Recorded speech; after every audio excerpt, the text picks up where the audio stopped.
ओम नमस्ते जी। आज हम ईशावास्योपनिषद के नवम मंत्र का स्वाध्याय कर रहे हैं। मंत्र इस प्रकार है। अंधन्तमः प्रविशन्ति ये विद्यामुपासते ततो भूयैव ते तमो य विद्यायामृतः। अंधन्तमः प्रविशन्ति। अंधन्तमः अंधकार, जैसे हम पहले भी मंत्रों में देख चुके हैं। अंधकार अर्थात अज्ञान, अज्ञान अर्थात दुख, तमस, कष्ट, तो इसे अंधकार बोला गया है। अंधन्तमः प्रविशन्ति ये अविद्यायाम उपासते, जो अविद्या की उपासना करते हैं, अर्थात जो अविद्या में ही रत रहते हैं, वो लोग अंधकार में प्रवेश करते हैं। तो अंधकार तो शब्द हमें समझ में आ गया। अंधकार अर्थात अज्ञान, अविद्या, दुख, कष्ट, ये सब अंधकार है। अब अविद्या क्या है? अविद्या और विद्या दो वस्तुएं हैं। अविद्या जो है वह जो हम सांसारिक कर्म करते हैं, हम संसार में क्या करते हैं? सांसारिक विद्या प्राप्त करते हैं, अर्थात हम डॉक्टर बनते हैं, इंजीनियर बनते हैं, सीए बनते हैं, चार्टर्ड अकाउंटेंट बनते हैं, वकील बनते हैं। ये सब जो है इसे अविद्या कहा गया। अविद्या अर्थात कोई नकारात्मक ऐसा शब्द नहीं है। दो रूपों में बांटा गया है, विद्या और अविद्या। संसार अविद्या है और मोक्ष वो विद्या है। तो जो अविद्या की उपासना करते हैं वो अंधकार में प्रवेश करते हैं। अंधन्तमः प्रविशन्ति ये अविद्यायाम उपासते, जो अविद्या की उपासना करते हैं वे अंधकार में प्रवेश करते हैं। क्षमा कीजिए।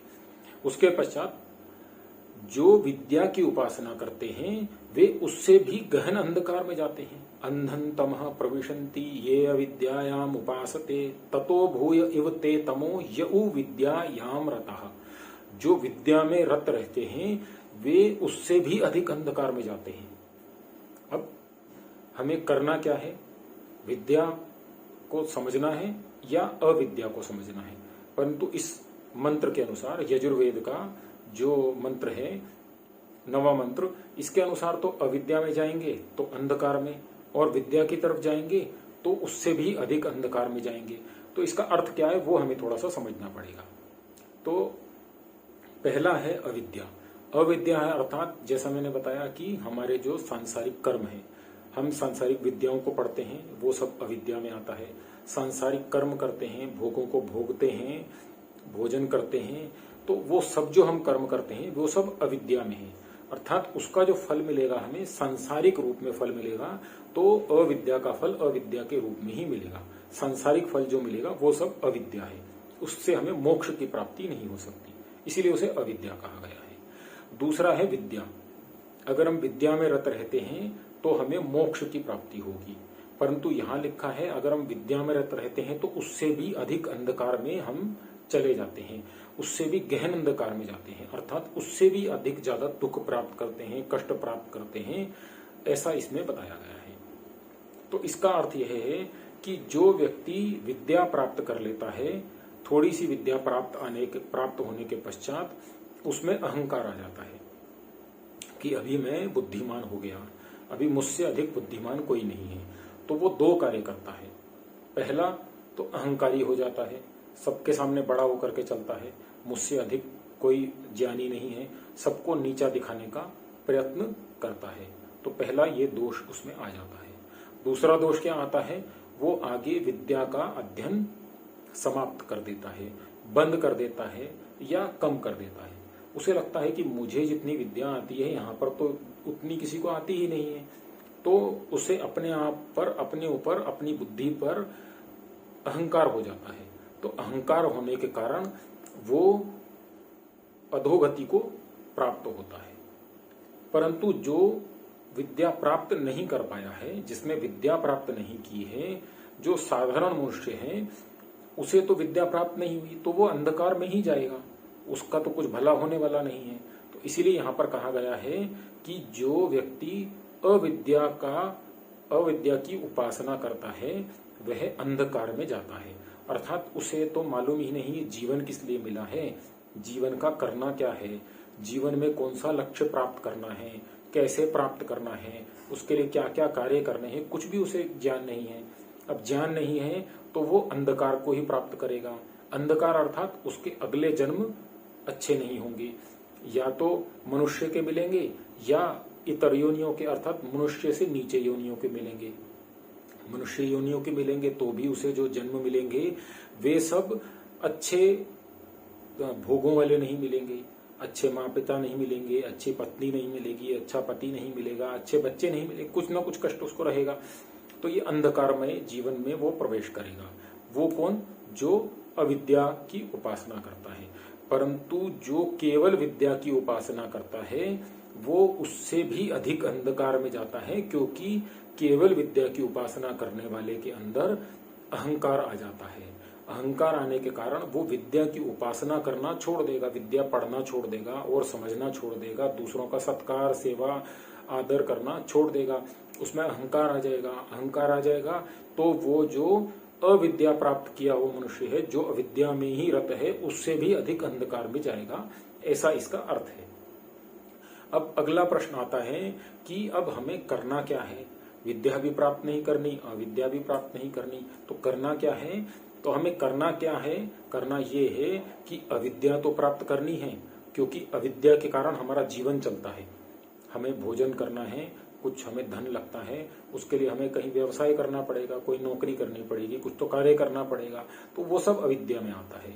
वो सब करेंगे, अविद्या के कार्य करेंगे तो हमें धन मिलेगा और हमारा जीवन चलेगा, जो हमें मृत्यु से बचाएगा। तो अविद्या क्या करती है? हमें मृत्यु से बचाएगी।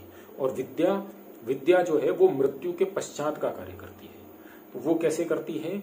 हमने विद्या प्राप्त की, हमने बोला कि सत्यम वद, ऐसा हमने सुना, और सत्य का हमने आचरण आरंभ कर दिया, मन वचन और कर्म से। जैसा बोला वैसा ही सोचा और वैसा ही करना आरंभ किया, तो उसका फल हमें अगले जन्म के रूप में प्राप्त होगा। अगले जन्म जो हमें भोग प्राप्त होंगे उस रूप में प्राप्त होगा। अब हम जो कर्म करेंगे अच्छे, वो क्या हैं? हम जिस ईश्वर ने हमें जन्म दिया है उस ईश्वर की उपासना करेंगे। उपासना कैसा करेंगे? जैसे हमारे महापुरुष महर्षि दयानंद करते थे, भगवान श्री कृष्ण करते थे, भगवान राम करते थे। तो वो कैसे करते थे? वे सब संध्या करते थे, उपासना करते थे, ईश्वर की स्तुति प्रार्थना उपासना ये सब करते थे, अग्निहोत्र करते थे, वेदों का अध्ययन करते थे, उपनिषदों को थोड़ा पढ़ते थे। कुछ तो हमें आरंभ करना पड़ेगा। ये आरंभ नहीं करेंगे तो विद्या प्राप्त नहीं होगी। अभी केवल हमारा जीवन जो है अविद्या में ही चल रहा है। अविद्या नकारात्मक नहीं है, मैं दोबारा ये बोल रहा हूं, अविद्या नकारात्मक नहीं है, वो हमारे जीवन को चलाने के लिए आवश्यक है। परंतु मोक्ष को प्राप्त करने के लिए, अगला जीवन अच्छा करने के लिए हमें विद्या प्राप्त करनी पड़ेगी, नहीं तो अगला जन्म तो हमारा अच्छा नहीं होगा। तो उसके लिए हमें संध्या प्रतिदिन करनी पड़ेगी। संध्या जो है उसमें हम ईश्वर का धन्यवाद करते हैं कि हे ईश्वर, आपने हमें इतना अच्छा जीवन दिया, इतनी बुद्धि दी, इतना बल दिया, इतना ज्ञान दिया, इतना धन दिया, ऐसे पति पत्नी दिए, ऐसे बच्चे दिए, ऐसे माँ पिता दिए। ये सब ईश्वर का हम धन्यवाद करते हैं संध्या में। ऐसे हमें अंग दिए, इन अंगों से हम गलत कार्य नहीं करेंगे, ये सब हम संध्या में करते हैं। संध्या करेंगे, ईश्वर का धन्यवाद करेंगे तो हमें ईश्वर के गुणों की प्राप्ति होगी। गुणों की प्राप्ति होगी तो उस प्रकार के हम कर्म करेंगे। कर्म करेंगे तो कैसे कर्म करेंगे? जैसे ईश्वर करता है, अर्थात शुभ कर्म करेंगे। शुभ कर्म करेंगे तो अगला जन्म अच्छा होगा। तो हमारा मोक्ष प्राप्त करने का जो हमारा परम लक्ष्य है वो भी हम प्राप्त कर पाएंगे, और हमारा इस जीवन का जो लक्ष्य है अर्थात अपने जीवन को चलाना, वो भी हम प्राप्त कर पाएंगे। तो दोनों हमारे लक्ष्य इस मंत्र के जो भाव हैं उसके अनुसार अगर हम चलते हैं तो दोनों लक्ष्य पूरे होंगे। तो हमें करना क्या है?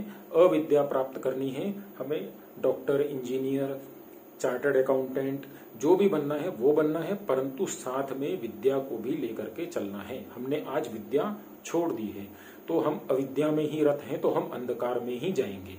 तो हमें दोनों को साथ लेकर के चलना है। जहां पर हमारी कमी है उसको आज से ही प्रयास करेंगे, हम पढ़ना शुरू करेंगे, संध्या करना शुरू करेंगे, कुछ वेद उपनिषद पढ़ना शुरू करेंगे। तो ये इस मंत्र का अर्थ हुआ। धन्यवाद, नमस्ते।